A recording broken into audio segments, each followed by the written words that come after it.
Today, Lauren Lander is getting a shout out. Hi, Lauren. This video is for you and for anyone else who may be struggling with their sleep, which is such a common problem.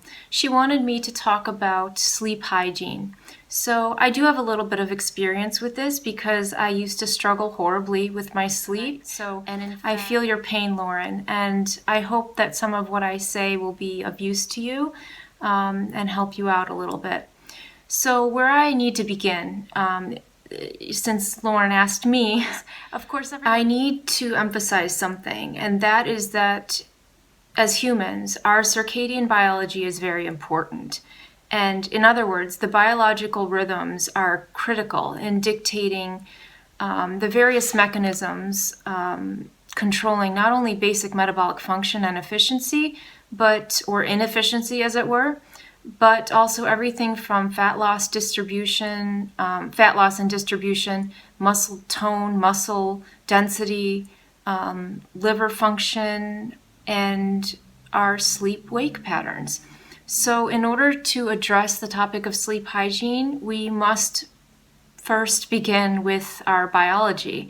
I think the first and most obvious thing I would recommend is that we minimize, and I say we because I am always working on this because it's so hard, that we minimize our use of electronic devices in the evening hours.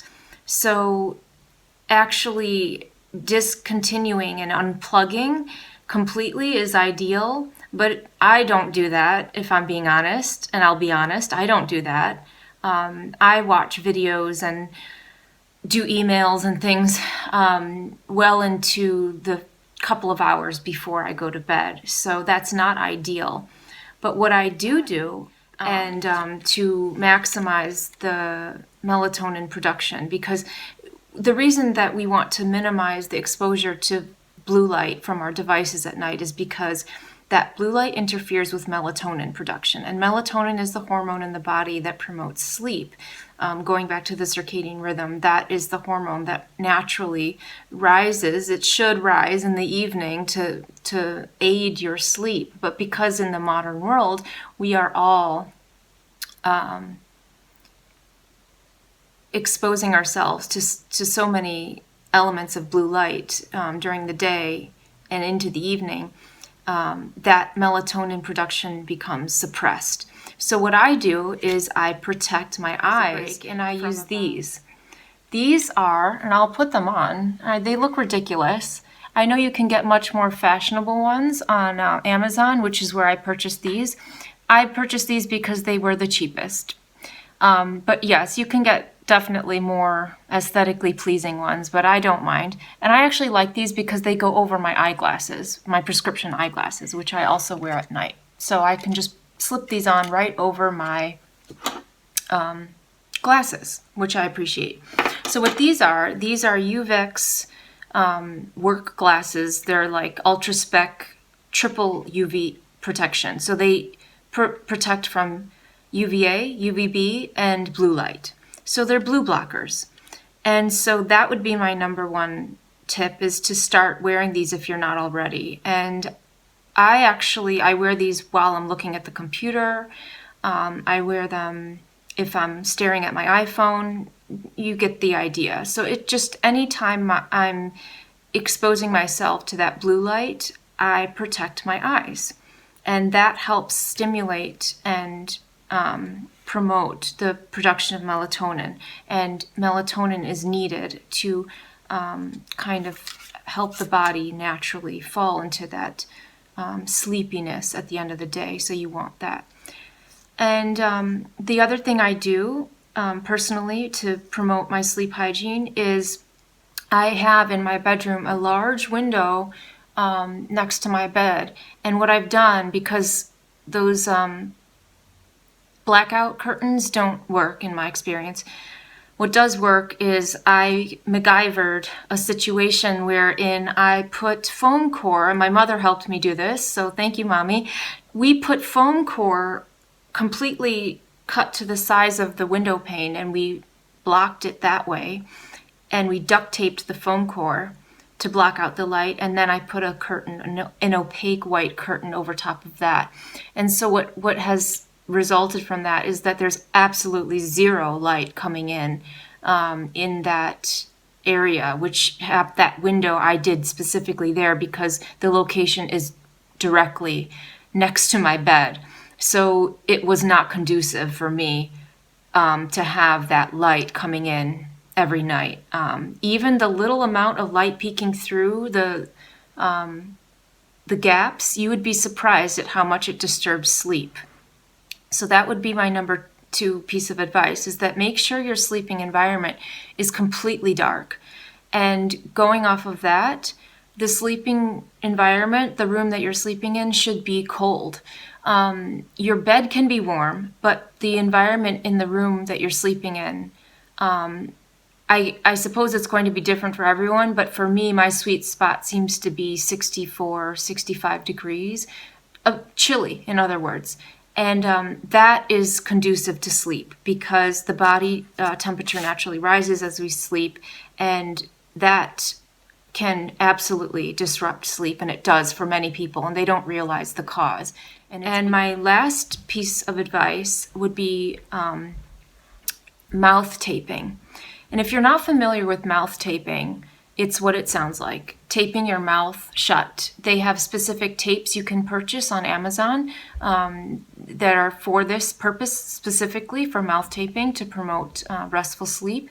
And what that does is it makes it so that the tongue naturally rests on the palate, the hard palate of the mouth, ensuring that the tongue is not collapsing onto the airway. So if you're not already a trained nose breather, I'm a nose breather because of my yoga background. We always breathe through our nose. But if you're not a trained nose breather and you find yourself breathing through your mouth, especially when you're sleeping, try mouth taping. That's a fantastic tool to help condition your body into breathing through your nose, which is more ideal actually in the waking life too, not just sleeping. It's more ideal to breathe through your nose. But particularly at bedtime and overnight, once again, to ensure that your tongue is not collapsing onto your airway. And that too will help promote a restful night's sleep. So those would be my, that's personally what I do to ensure, that my sleep hygiene is intact. And also things like the common sense things of, I don't do this in any hour of the day because it's not my preference, but for instance, like watching horror movies or watching violent content in the hours before bedtime is probably not going to lull you to sleep in a peaceful way. Things like that, being mindful. You guys know me now. I'm all about mindfulness. So particularly at bedtime when you're winding down, like I said, be mindful of your device usage, or at least if you're going to expose yourself, protect yourself. Be mindful of what you're consuming in the area of content, social media. If something is disturbing or distracting or otherwise stimulating, at least in the hours before your bedtime, discontinue usage and save that. If you cannot discontinue or unplug completely, save that for another time of day, not right before you go to bed. Sleep is so important. These tips that I've shared, these are very practical things that you can start doing right away. These glasses I think these were less than $10 on Amazon. And I wear these every single day to protect my eyes. And the mouth taping, again, it's not expensive, and you can even use just a piece of 3M gaffing tape. You can use that to tape your mouth and train yourself to be a nose breather while you sleep. And that will help, and making sure. I guess it all comes down to self-care. And another thing I do personally, and I'm sure you are, you can guess what I'm going to say, is I meditate before bedtime. I set aside about 25 minutes, and I either sit or I lay down in my bed, and I do a full body scan. So I actually start with my scalp, and I close my eyes, and I do an inventory of my body, and I slowly go from my scalp all the way to my toes, the tips of my toes, and I do an inventory one by one, relaxing mindfully each muscle of my body. And this process is very tedious, as you can imagine. And oftentimes it's so tedious and monotonous because I do this every single night, I don't get to my toes. In other words, I fall asleep before I can reach my toes, which is fantastic. So that would be another thing that I could recommend. If you can lay down in your bed, or even you can do this sitting in a comfortable position.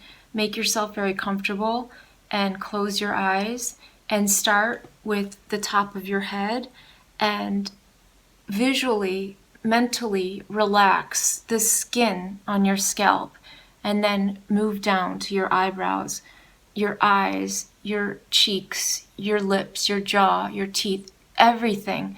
Go from top to bottom of your body, your entire body, and see if that doesn't have a calming effect. It certainly does for me. Lauren, I hope this was helpful for you, and I'm so sorry that you're struggling with sleep, and it is such a common problem, so you're not alone, but perhaps some of the things I've shared today will help you, and I wish you well, and I wish you all well. I'll see you in my next one.